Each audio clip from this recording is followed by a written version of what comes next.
Eu quero fazer uma reflexão com você sobre o resultado de nossas escolhas e para onde elas podem nos conduzir.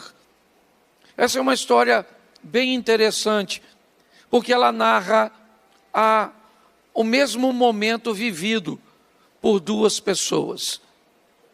O texto no verso 1 vai dizer que Jesus vai para o Monte das Oliveiras. Apesar do texto não narrar a outra ponta desta corda, nós só vamos encontrar com ela um pouco mais à frente, porque o verso 2 já começa: pela manhã cedo ele torna para o templo. Aquela noite não foi a noite só de Jesus. Aquela noite foi a noite para todos que estavam vivos naquela época. E tiveram que tomar suas decisões, tiveram que fazer suas escolhas. E a Bíblia vai nos mostrar que não muito longe de Jesus, naquela noite, pessoas estavam tomando decisões. Jesus foi para o Monte das Oliveiras para orar, mas nem todos estavam em oração, nem todos estavam fazendo a mesma coisa que Jesus. O texto vai destacar uma mulher que resolveu tomar uma decisão que provavelmente, se ela for descoberta, vai ser a última noite ou o último dia de vida dela. O texto diz que uma mulher resolve manter mais um relacionamento extraconjugal, um adultério. Provavelmente, ela é alguém que está envolvida com um homem que não é seu marido. Essa mulher sabe que isso é errado. Ela entende que o que ela está fazendo pode levá-la à morte. O motivo que a fez concretizar o ato, mesmo assim, eu não sei. Mas eu já posso chegar bem perto de uma resposta. Ela nunca foi pega. Ela foi alguém que conseguiu sucesso em todas as outras vezes. Provavelmente todas as outras vezes que ela conseguiu, nunca amanheceu. Pelo menos no que diz respeito a trazer luz para aquela situação. Todas as vezes que ela fez algo errado, que ela cometeu aquela infração, certo? Ela teve um desfecho favorável. Provavelmente, se tinha um coração bom, teve que se encontrar na manhã com o remorso, aquele sentimento agudo que dói demais no começo, mas que praticamente desaparece depois, dando à pessoa, a possibilidade de repetir novamente o ato. Provavelmente ela não foi pega das outras vezes. E quando alguém não é pego uma vez, é normal que esse alguém se sinta confortável de repetir novamente o ato, sem ter a necessidade de corrigir sua rota. A noite que Jesus estava orando, ela estava tendo prazer com um homem. Não havia nada de errado nisso, se esse homem não fosse um homem que não era o marido dela. Então ela está vivendo sua noite. E quem vive sua noite, inevitavelmente vai ter que encontrar com seu dia. A Bíblia diz que o sol nasce para o justo e para o injusto, que a chuva cai para os dois. E a vida é como um cartão de crédito. Usa do jeito que quiser, mas uma hora a fatura vai chegar para você. Pode ter certeza. E não só para você, para todos nós. O verso 2 começa a narrar um pouco mais dessa história. Pela manhã cedo, tornou para o templo Jesus, e todo o povo vinha ter com ele, e assentando-se, os ensinava. Aqui está o reflexo da escolha de Jesus. Vivemos debaixo de uma lei de semeadura. E essa lei se cumpre na nossa vida, goste você ou não. O motivo pelos quais nos fazem, muitas vezes, tomar decisões erradas, motivadas às vezes por prazer ou por vantagens momentâneas, eu não estou aqui para discutir. O que eu quero que você entenda é que uma hora nós vamos encontrar com essa situação. E encontrar com essa situação a tempo é que é o importante, porque o ladrão da cruz encontrou, mas não dava mais tempo, pelo menos de continuar vivendo. Certo? Se ele tivesse despertado mais cedo, ok? Daria tempo. Mas não deu mais tempo para ele. Todos eles estavam intencionados a descer da cruz, a continuar vivendo, a prosseguir vivendo. A proposta a Jesus foi essa: se és o Filho de Deus, então desça da cruz. Salvou os outros e não pode salvar a si mesmo, né? Nos salve, nos tire daqui. Nós temos um ladrão que se perde e o outro que encontra Jesus, mas os dois acabaram morrendo. Ele não teve uma outra chance, porque algumas situações e avisos e maneira de Deus tentar falar comigo e com você diversas vezes, não tendo sucesso, porque nós não queremos muitas vezes ouvir ou mudar de postura. Por quê? Porque às vezes a vantagem que recebemos do fato, do ato, ela é tão boa no momento, que às vezes nós não corrigimos a nossa rota. Nós já tivemos num culto nosso, durante um culto, alguém que foi questionado sobre a decisão de aceitar Jesus como sendo a última oportunidade dele, e mais ou menos 15 dias depois, ele estava assassinado aqui. Deus sempre vai procurar uma maneira mais agradável, certo? Mais respeitosa de corrigir a mim e a você. De criar um ambiente onde Ele vai nos despertar para dizer a mim e a você: corrija. Para que a vergonha da sua família? Para que a vergonha dos seus negócios? Para quê? Por que não tomar uma decisão enquanto a vergonha ainda não apareceu? Enquanto a falência ainda não chegou? Enquanto as coisas ainda não se perderam? Para esta mulher, apesar de muito desconfortável, ainda deu tempo. Jesus acorda de manhã e amanheceu para ele, vai ele colher o reflexo do que plantou naquela noite. É assim que funciona. O que Jesus tem na manhã, é uma visita ao templo, onde as pessoas querem ouvi-lo, onde ele vai ensinar sentado como centro das atenções positivas. É isso que ele é, o centro das atenções. As pessoas estão ao redor do Rabino Jesus, ouvindo o que ele tem a dizer e o que ele ensina. Mas o verso 3 começa a contar a história da noite de outra pessoa. A noite da mulher que resolveu adulterar. Da pessoa que resolveu negligenciar, desrespeitar, desobedecer, fazer aquilo que sabia que não era certo, mas que gerava prazer, satisfação. É isso que ela está fazendo.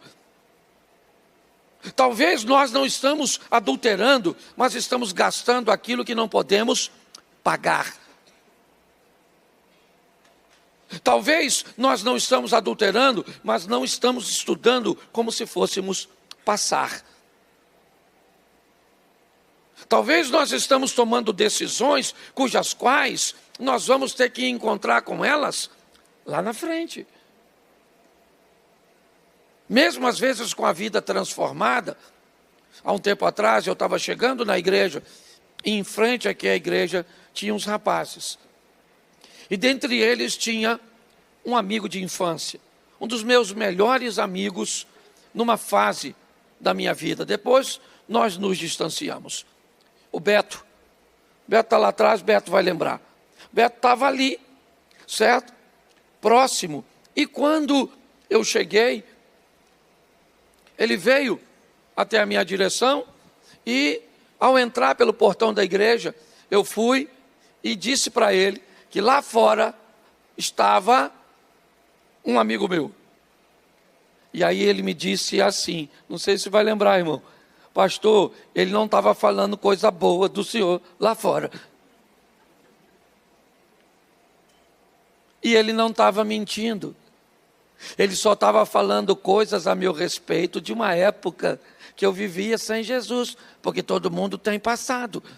Então deixa eu te dar uma notícia em primeiro lugar. Quando alguém disser qualquer coisa a respeito de alguém, antes de tomar sua decisão, procura a cronologia dos fatos, para descobrir quando foi que aconteceu. Porque as pessoas, quando normalmente traz a situação, traz como se fosse ontem, como se tivesse acontecido, né? E eu sei que tem muita gente aqui que não tem vida passada boa, né, Zia?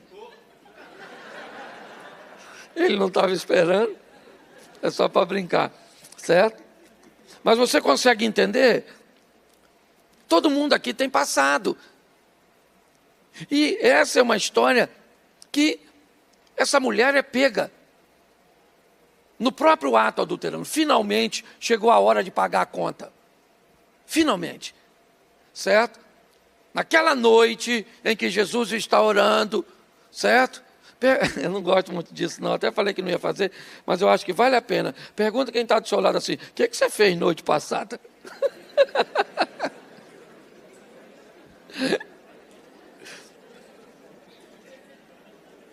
Você consegue? Olha só, naquela noite, pegaram a mulher. Na verdade, me parece que já estava amanhecendo. Quando pegaram a dona, finalmente chegou a hora, certo? Ela foi pega no próprio ato adulterando. Ou seja, deram nela um flagrante. Pegaram a dona. E agora? Agora vão colocar a moça em evidência. Certo? Vão pegar essa mulher. Poderia pegar e só matá-la. Poderia. Eles têm a lei de Moisés que os embasavam. Bastava pegar a pedra e apedrejá-la. E pronto. Executou, está certo. Certo? Moisés escreveu, a lei virou juiz, não tem ninguém para defender, ela errou mesmo, e já que errou, tem que lidar com os seus erros. Pronto. Virou basicamente uma fatalidade. Só que as coisas estão mudando. Sabe? Apesar da lei ser de Deus, as coisas estão mudando e eles não sabem.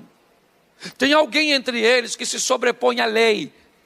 Tem alguém a eles que pode dar uma segunda chance às pessoas. Tem alguém no meio deles que pode fazer um fumante que tem câncer de pulmão e não tem nada a ver com Satanás.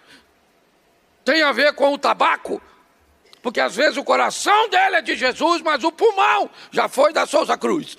Você consegue entender? E isso hoje fez com que esse indivíduo esteja sofrendo com um problema pulmonar. Se nós olhássemos no Velho Testamento, ele está colhendo o fruto do quê? Mas a esperança ainda não é o fim. A misericórdia de Deus está no meio de nós. Então nós precisamos acreditar nisso. Que Deus ainda faz milagres e ainda está no meio do seu povo. Pegaram a mulher e foram colocar essa mulher onde? No centro das atenções, como Jesus. Jesus torna-se o centro das atenções por coisas positivas. Ela se torna o centro das atenções por coisas negativas. O exemplo que Jesus vai dar deve ser replicado, para que aqueles que o replicam sejam chamados de cristãos. O exemplo que essa mulher está dando deve ser evitado, certo? Porque o título que quem vai receber vai ter, não lhe traz honra, não lhe traz dignidade. Então eles querem expor esta mulher, Colocar essa mulher no meio, mostrar essa mulher para todo mundo isso. Por quê? Porque ela errou mesmo. Você está entendendo? Porque está aí o exemplo dela. Sabe o que ela está fazendo? Ela está fazendo o que nós não fazemos. Sabe o que os escribas e fariseus estão dizendo? Nós somos melhores do que ela. Parece que há um alívio quando alguém faz algo que nós não fazemos. Quando nós conseguimos, pelo menos por algum tempo, tirar a atenção de nós e colocarmos em outra pessoa. É isso que eles estão fazendo. Leva essa mulher para o templo. Uma mulher que provavelmente está basicamente seminua. Já está envergonhada, triste. Sabe que vai morrer. Seus algozes já estão com as pedras na mão. É só apedrejá-las. Mas nenhuma desgraça é tão boa que não possa piorar. Certo? Para que matar um se nós podemos matar dois? Para quê? Bom, já que as pessoas não gostam dos desobedientes, elas também não têm tendência a gostar de obediente, não. Já que algumas pessoas não gostam das pessoas que vivem no pecado, numa vida torta, elas também não gostam de alguém que vive uma vida santa e digna. Não basta matar a pecadora adúltera.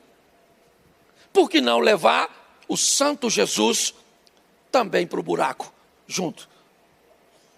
Porque parece que as pessoas não estão satisfeitas com nada. Vamos acusar quem merece, certo? Por quê? Porque quando eu acuso a mulher, eu tiro de mim o foco. Mas quando eu olho para o outro lado, tem alguém santo que faz o foco voltar para mim. Você consegue entender porque você vai ser capaz de ser perseguido, mesmo sem dizer nada? As pessoas não vão gostar de você só por causa da sua postura, mesmo você não se tornando soberbo, nada. As coisas são difíceis. Observe, algumas pessoas podem ser perseguidas só porque receberam um elogio. Só porque alguém viu nelas a capacidade de fazer algo e quis premiá-la muitas vezes, falando sobre a sua conduta, inevitavelmente, só por causa disso, essa pessoa acaba criando desafetos. Essa é a comunidade religiosa, escribas e fariseus. Não tem nenhum gentil aqui não. O texto faz questão de dizer que quem está querendo levar essa mulher para o buraco é crente. E quem está querendo criar problema para Jesus salvar os outros também é crente. É isso. Eles colocam Jesus no meio. E o verso 5 diz: na lei nos mandou Moisés que as tais sejam apedrejadas. Está todo mundo escutando. Na lei nos mandou o Moisés que as tais sejam apedrejadas. E o Senhor? O que o Senhor fala da lei do Moisés? Contraria. Diga que nós não podemos apedrejá-la. Diga. E nós vamos acusar o Senhor de ir contra a lei de Moisés e vamos tacar pedra em você também. Vai lá, diga. A mulher está no centro, perto de Jesus. A multidão que estava ouvindo Jesus agora, né, recebe a visita dos escribas e fariseus, que, diga-se de passagem, deveriam estar sentados bem pertinho de Jesus para ouvi-lo. Mas como eles não conseguiam estar perto de Jesus, porque a santidade de Jesus mostrava a vergonha deles, é melhor estar perto de alguém que vive pior do que eu, porque pelo menos eu não preciso me acusar, eu posso acusar a outra pessoa. Há uma coisa muito importante se você quer saber se quem reina na sua vida é Deus ou Satanás. Todas as vezes que os erros dos outros sobressaem aos seus olhos, chama a sua atenção, você está perto de Satanás. Pessoas que estão perto do diabo enxergam somente os erros. Pessoas que estão perto de Jesus conseguem enxergar virtudes em meio aos erros. Mas eles não estão assim. Eles querem criar um problema. E o verso 6 diz claramente isso. Isto diziam eles, tentando, para que tivessem do que o acusar. Por quê? Porque não tem. Mas quer acusar Jesus para quê? Boa pergunta. Para quê? Não tem do que o acusar, mas vamos acusar. Você está entendendo? Por que você está ficando rico? Porque você está roubando. Por que você está prosperando? Porque você é desonesto. Porque se eu disser, não prosperando, que você prospera sem algo ilícito, é como se eu estivesse passando para mim uma incapacidade de alcançar. Então é muito mais fácil para as pessoas, né, destruírem a reputação das outras do que criarem suas próprias reputações. Eles estão querendo levar Jesus sem razão, é verdade, tentando acusá-lo ou arrumando alguma coisa, mas eu acho sensacional o que Jesus faz. O caso é sério, é um adultério, tem testemunhas. O caso é seríssimo e Jesus não dá nem bola. Jesus abaixa e deixa o pau quebrar lá em cima e está brincando. Algumas pessoas tentam dizer que ele estava escrevendo o pecado da mulher no chão com o dedo porque apaga. Nada disso. O que Jesus está querendo dizer é, eu não estou nem aí. Vamos embora, toca o barco. Vocês estão querendo fazer dela o centro das atenções, mas eu não estou. Eu não vou prestar atenção nisso.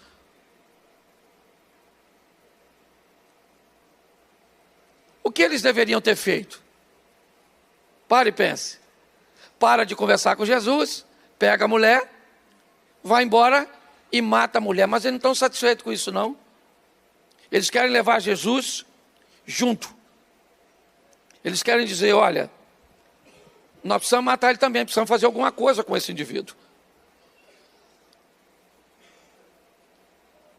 Para ela, a gente já está resolvido, o caso dela já era, ela já está morta, é só matar.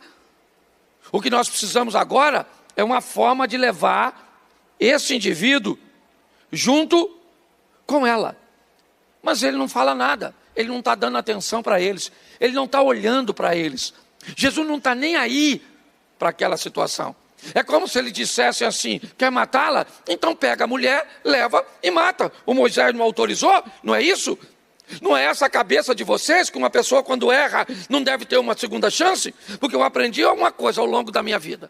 Se alguém sempre foi sem vergonha, sempre foi sem vergonha, sempre foi sem vergonha, e se converte, sabe o que as pessoas falam?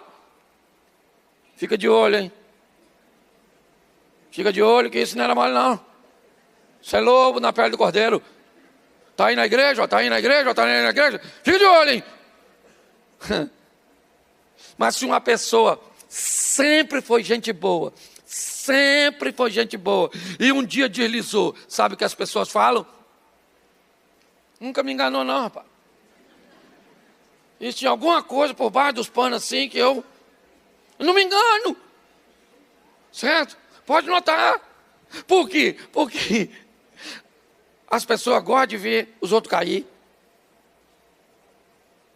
Seja franco, a maioria de nós, até de fato, se você está na rua, alguém escorrega e cai, normalmente o que você faz? Você não morre. A nossa preocupação é tão grande com isso, que nós já sabemos isso e está no nosso inconsciente. Você quer ver? Quando tu tropeça, já tropeçou? Qual é a primeira coisa que tu faz depois de tropeção? Me ajuda aí. Caçar se alguém viu. Porque se ninguém viu, certo? Está tudo certo. Mas se alguém viu, é verdade. Nós paramos e olhamos para eles, Jesus não está nem aí, certo? Mas eles não vão se dar por vencido, por satisfeito, não. Eles vão dar um jeito de fazer com que Jesus também seja morto. Então, o verso 6, o texto diz assim, verso 7, perdão. E como se insistisse, então como é que ficaram? Jesus, taca a pedra nela ou não taca? Taca ou não taca? Taca ou não taca? Taca ou não taca? Taca ou não taca, Jesus? Isso aqui é uma adúltera. Vamos tacar a pedra, tá todo mundo com a pedra na mão. Pedrada na dona. Jesus se endireita e vai dar atenção àquele caso.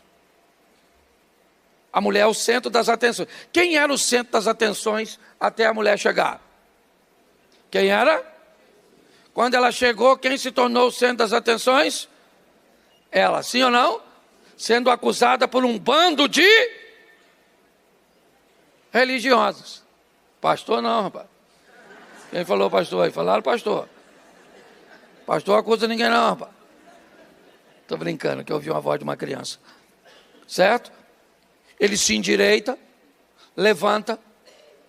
Sabe diante de quem Jesus está?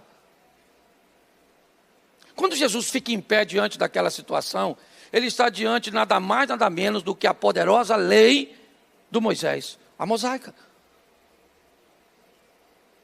Ele fica de pé e as pessoas estão esperando o que é que ele vai falar contra a lei suprema do Moisés. É isso. O que ele tem a dizer, e o que ele tem a dizer, vai tirar a atenção da mulher e dele, certo? E vai colocar sobre algumas pessoas, não são sobre todos, tá bom? Jesus olha e diz assim, depois de ficar em pé, certo? Diante dele está lá o texto. O adultério é uma pena de morte, a adúltera precisa, e ele diz assim, aquele entre vocês que não tem pecado, atirem a primeira pedra. Vai lá. E o texto disse isso. E diz também que Jesus não falou mais nada. Ele abaixou e continuou escrevendo. Atire a primeira pedra. Primeiro, ele só está falando com quem tem pedra na mão. A turma do templo que estava lá, quando ele estava pregando, estava sem pedra. Eles estavam fora da situação. Então ele não está conversando com todo mundo. Ele está conversando para quem gosta de apedrejar os outros, para quem gosta de acusar os outros, para quem tem dificuldade de lidar com fracasso ou com sucesso, com virtudes ou com defeitos, porque qualquer coisa incomoda. É com esse povo, o povo da pedra. É a turma que está com a pedra na mão para atacar na mulher, porque a mulher merece e acabou. É o fim dela. Quando ele diz, atire a primeira pedra, tem muita gente com pedra. Mas provavelmente a frase não é dita para todos. É dita para quem presenciou o fato. Para quem sabe que é verdade. Algumas pessoas sequer sabem. Vai apenas pelas histórias dos outros. Você viu? Não, eu não vi não. Me contaram. Ah, você presenciou? Não presenciei não. Não.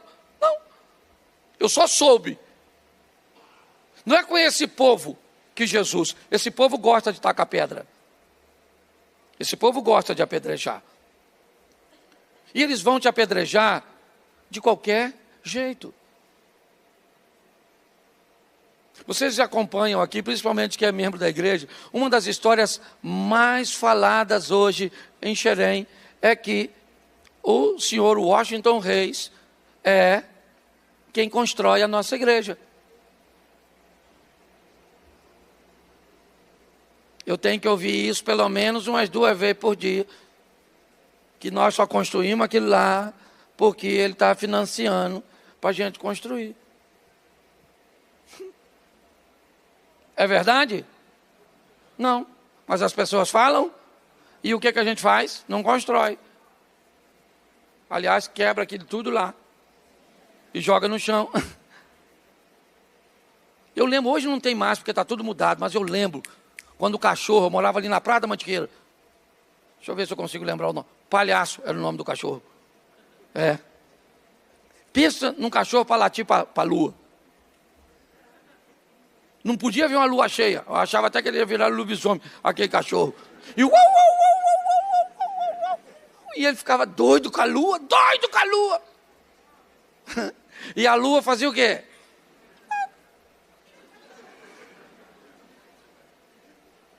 Ele continuava latindo, sim ou não? E a lua continuava brilhando, acesa. Então deixe os cães latirem. E continue brilhando, continue fazendo, continue vencendo, continue crescendo. Você está entendendo? Se o que crescer incomoda os outros, se lascar também. E pior, se lascar ainda incomoda os outros e você. Então que se lasca os outros e você. Não posso falar isso não, desculpa. Mas é verdade, as pessoas ficam olhando, não fazem, não querem ver você fazendo, não crescem, não querem ver você crescendo. Jesus falou, atira a primeira pedra. E foi lá, ó. E ele falava com o pessoal que viu. Fala assim, eu vi. Fala, eu vi. Isso. É com quem vê. E o pessoal, porque como é que funcionava a lei? Já expliquei aqui. A lei do Moisés era assim. Tinha que ter pelo menos 2 testemunhas ocular, que viu o fato. Entendeu? Então essas pessoas davam o depoimento na presença. E aí elas tacavam o primeiro uma, entendeu? Depois o segundo tacava dele. E aí a turma ia para pedrado. Quando Jesus diz atira a primeira pedra, ele tirou o foco dele, da mulher, e colocou na pessoa que viu. Aí eu imagino todo mundo olhando para quem viu. Pelo menos o pessoal que... Vamos lá, irmão, vamos lá. Pedrada na dona. Eu estou aqui, eu só posso tacar minha pedra depois que você tacar a sua. Taca a sua, ela está lascada, essa dona. Lada de homem, já está tão difícil. Ainda pegou, não? O homem dos outros. Só que aí o pessoal com a pedra na mão está diante de quem? De quem? E ele sabe que Jesus é o Filho de Deus e que é poderoso e que sabe que eles também têm pecado, porque todo mundo tem. Você tem? Você tem? Sério? Quem não tem, levanta a mão. Me conta aí, pô. Todo mundo tem. Quando Jesus fez isso, todo mundo começa a olhar para as testemunhas. Porque para o apedrejamento acontecer, tem que começar por elas. Pastor, eu nunca apedrejei ninguém, mas nunca começou uma fofoca? Era verdade que ela era adúltera, sim ou não? Mas isso faria sentido para Jesus? Porque se alguém diz, Jesus, fui eu que falei, porque é verdade. O que Jesus diria para ela? Mas você também faz isso e é verdade. Que direito você acha que tem de dizer para outra pessoa que não tem mais chance para ela? Que história é essa de darmos sentenças tão desagradáveis para filhos, casamentos, negócios, saúde de outras pessoas? Nós não somos pessoas que levamos ausência de esperança para os outros, não. Quando as pessoas começaram a olhar para si, porque é isso que elas vão fazer. Diante da fala de Jesus, acabou. Ninguém mais está olhando para a mulher, ninguém mais quer saber de Jesus, ninguém mais quer saber do templo, ninguém mais quer saber de nada. Todo mundo está olhando para si. E quando Jesus colocou todo mundo olhando para si mesmo, eles descobriram que havia neles motivos seríssimos para que eles fossem condenados. Talvez não pelo Velho Testamento, mas pelo Novo. Talvez não pela lei do Moisés, onde para matar tinha que ser de fato. Mas na verdade aqueles homens já haviam matado aquela mulher, segundo o que Jesus vai dizer.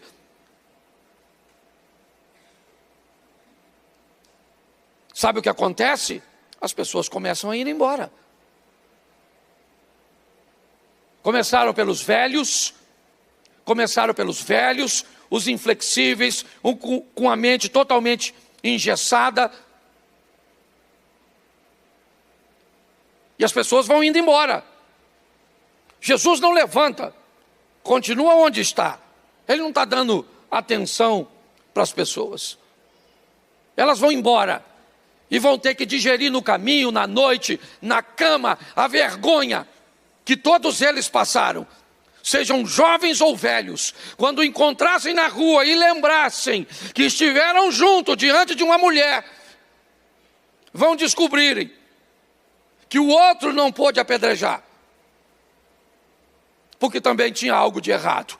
Não precisava expor, não, precisava apenas mostrar para mim que por pior que a outra pessoa seja, se ela vai entrar aqui sã ou bêbada, se ela vai entrar aqui vestida num padrão que nós achamos que é certo ou não, se fez, faz, para Deus, isso não é relevante. Quando nós olhamos para essa situação, onde ninguém queria dar uma oportunidade nova para ela, todos estão indo embora. E o texto é bem claro. O texto diz que quando o assunto é pecado, só fica Jesus e a mulher.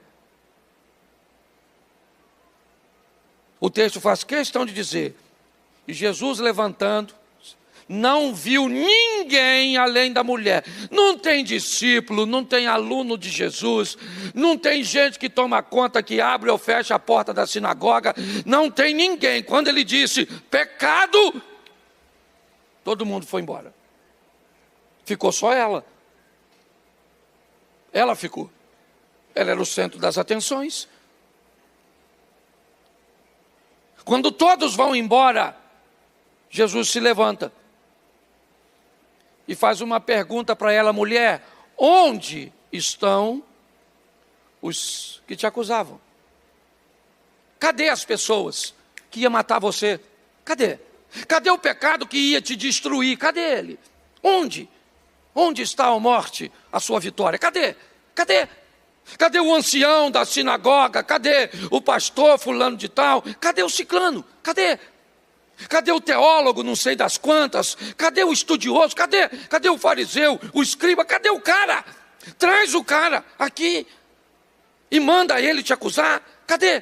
Todos foram embora. Ficou somente Jesus e a mulher. E ele pergunta, cadê? Ela diz, Senhor, ninguém me condenou. Ninguém. Todos foram embora. Ele disse, então, se ninguém te condenou, não sou eu que vou te condenar. Aliás, a frase que eu disse aqui, o único que poderia cumpri-la sou eu. Se tem alguém no meio de todos que poderia te dar uma pedrada ou que começar, esse alguém seria eu. Até porque eu sei o que você fez, quantas vezes você fez, certo? Eu sei tudo a seu respeito. Mas eu não vou te condenar. Agora, a última frase é que é a mais intrigante. Vá e não peca mais. Vá e não peca mais. Por muito tempo, eu achei que era uma linguagem figurada. Por muito tempo eu achei que, como Jesus disse para alguém, vá e não peca mais. Será que ela poderia realmente cumprir o que Jesus disse? Será que ela poderia nunca mais pecar, parar de pecar? A Bíblia diz: todos pecaram e destituídos estão da glória, mas a Bíblia não diz que todos estão pecando. A Bíblia diz que todos pecaram. Duas coisas nós vamos aprender aqui. Uma é que nós podemos, de verdade, segundo a Bíblia, abandonar a vida de pecado. Isso é possível. Nós precisamos parar de nos esconder muitas vezes atrás de uma deficiência e dizer: mas nós não somos perfeitos. E isso é verdade. Não está falando de perfeição? Me parece que o que Jesus está dizendo é: saia daqui, primeiro, para nunca mais adulterar. Esse pecado seu, nunca mais. E com todas as suas forças, lute para eliminar todos os demais.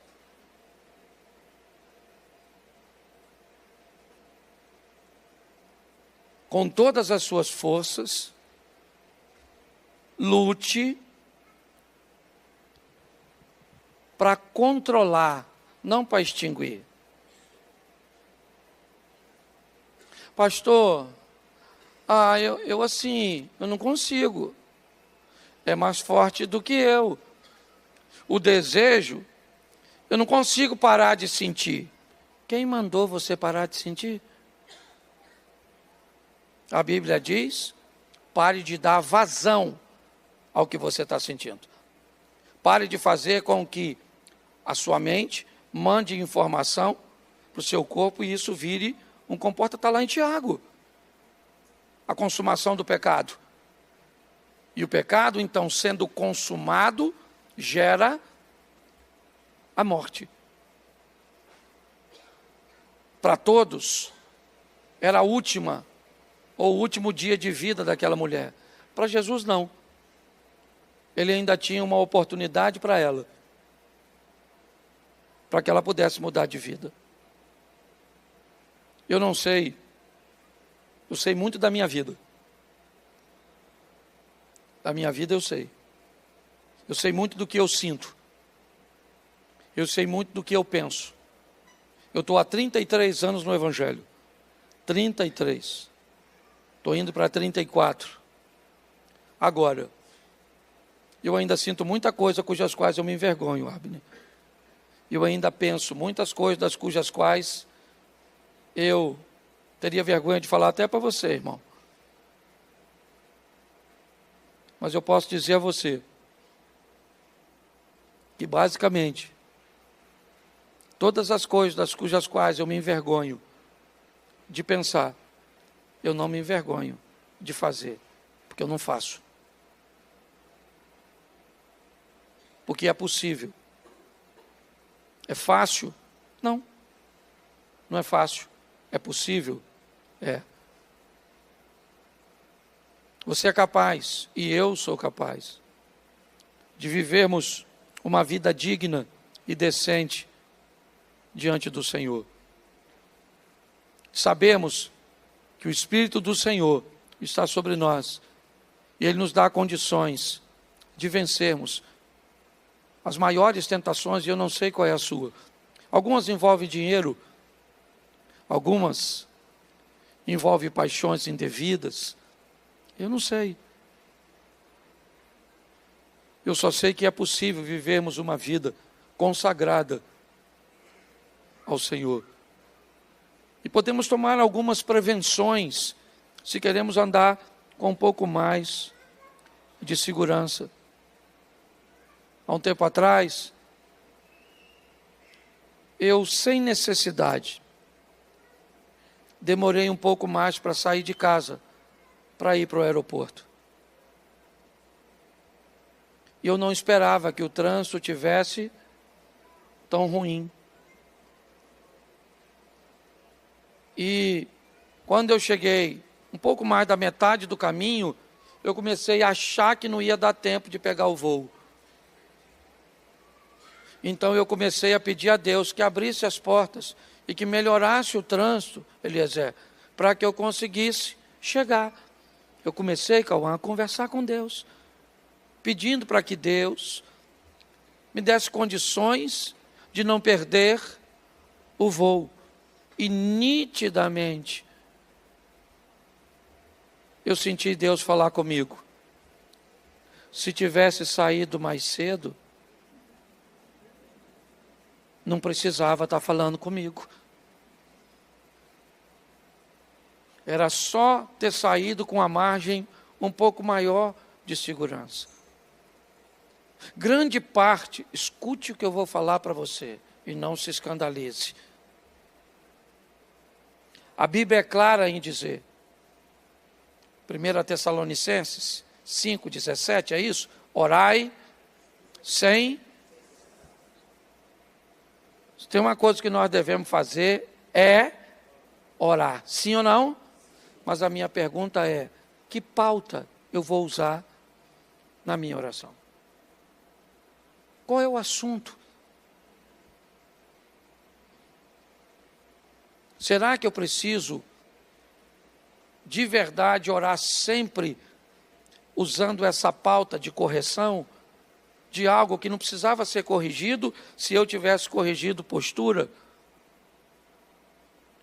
Será que eu preciso orar realmente para acertar coisas que só estão erradas por minha causa? Não estou dizendo que nós não vamos fazer isso, mas a minha pergunta é, se eu, ao invés de orar para corrigir a causa, né, ou eu corrigir a situação, eu orar para que a postura mude, será que essa não vai ser pelo menos a minha última oração no que diz respeito àquilo?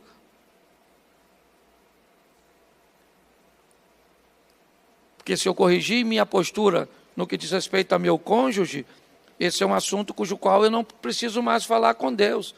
E se eu não estou falando com Deus, não posso fazer duas coisas ao mesmo tempo? Se eu tenho que falar tanto e orar tanto para pedir tanto a Deus, para corrigir coisas que eu estou fazendo de errado, a pauta está errada. Às vezes nós vamos conversar com casais e a gente vai falar sobre comunicação, sabe o que eles me dizem? Pastor, nós conversamos bastante. E eu pergunto, qual é a pauta? Vocês já me disseram que conversam bem, mas sobre o que vocês conversam? Será que vocês conversam sobre vocês, ou sobre pagar contas, sobre assunto de igreja, sobre filhos? Quando é que a história é sobre só vocês dois? Pare e pense nisso. Dê uma chance para você mesmo.